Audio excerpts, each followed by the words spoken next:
He's here in the Philippines, for sure. Last sighting sa kanya, Cavite, 1 month ago. Sa Cavite. Hindi mo napansin, ha? Ako nga nakalaman eh. Nung nalaman sa akin, nung pumunta sa akin yung nung information, agad-agad nag-organize kami ng strike team kung nasaan siya. Pagdating namin, nakaalis na.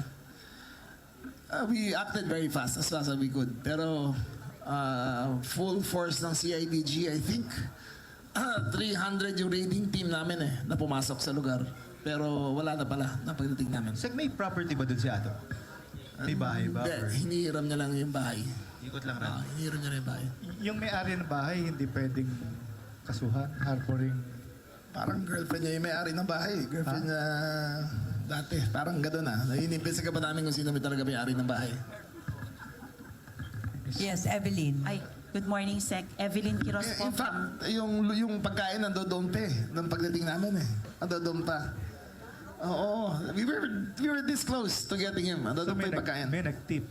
Hindi. Posible kasi in-organize namin yung team 2 hours before. Walang cellphone lahat ng pulis namin So apparently, ang MO nila, every 2 days, ikot lang sila ng ikot sa iba-ibang lugar.